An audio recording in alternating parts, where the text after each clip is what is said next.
Al Capone got done for tax fraud in the end. You know what I mean? Maybe it's the one to bring him down. A line that's been used over the last couple of days is right guy, wrong crime, and that might be right. But I think Andrew's 100% spot on.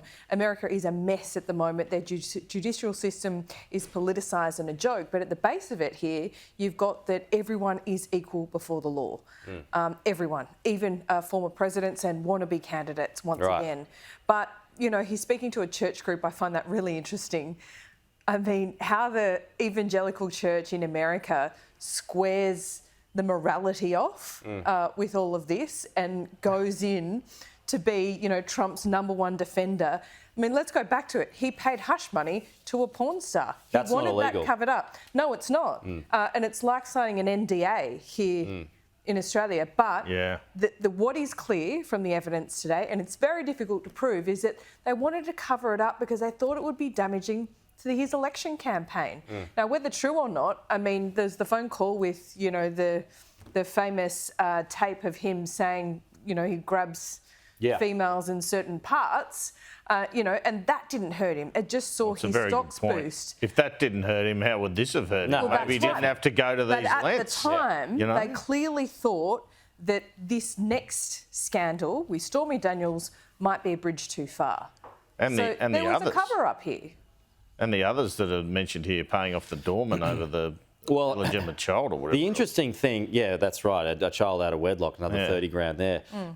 The interesting thing is I was watching, Michael Cohen is, when he gets cross-examined, that's going to be wild when that happens. He's a liar. He's a proven liar, Yeah, and I was watching an interview with him the other day. We're continuing to watch these pictures, folks, that Trump's going to emerge from the plane in a second, and we'll keep the cameras on that.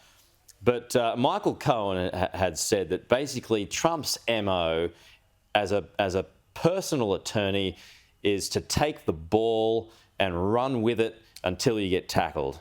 When you get tackled, nowhere to be seen.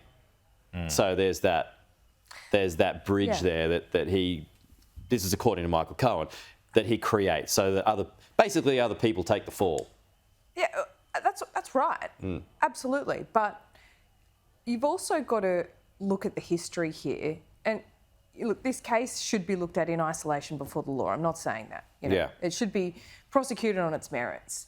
But Donald Trump has spent a lifetime lawyering up, spending millions of dollars, dragging out the judicial process because he has the money to do so. He's got the means and the finances to do so and has really been able to play the legal system to his advantage. Yeah. Well, as Maybe a political, this ends now. Well, I don't know. I think it probably just becomes more divisive. Andrew, as a political observer for a long time, the legal system being weaponised the way it is, the fact that impeachments now don't really mean what they used to, because anybody can be impeached. They'll come after Joe Biden. The Republicans will go after Joe Biden for Afghanistan or Hunter Biden or certainly Hunter Biden would be an easier target, I think. Or the southern border, immigration, illegal immigration. So I mean, it's just becoming a political football. Well, it's a precedent, but what do you do if you're the prosecutor? I mean, their reputations are on the line as well. I suspect they don't go into this particularly lightly. It's not that easy a thing to do. I guess in a way it is a dangerous precedent, but when do you hold people to account? You just say, oh, well, he's a former president, don't hold him to account.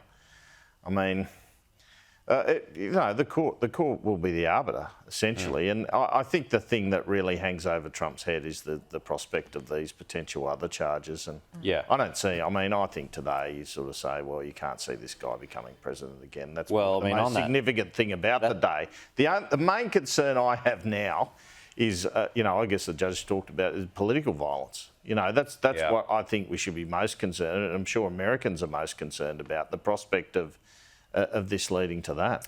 There is an interesting prospect that you brought up there.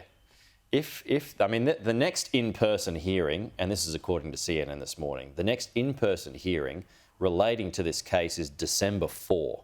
So it's way up until the back end of this year. That gives you an idea of how long this thing's going to take, right? So it's going to bleed into the next US election. Let's say he wins that. Let's say, for argument's sake, Donald Trump wins that election. He's going to deal with this. And it'll be interesting too. Anthony Albanese will have to deal with Donald Trump as president again. Yeah, and Kevin Yeah. Rudd.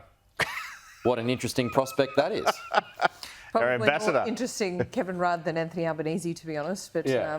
I don't think Trump will Yeah. be winning, and I think this. Well, I mean, solidifies yeah. it. I mean, No, look, true. I mean, sure, there's a hardcore Republican vote which will think this is a witch hunt and a disgrace, but you know, as a political observer, my observation is this sort of thing puts enough of a cloud in ordinary voters' heads that someone isn't successful electorally.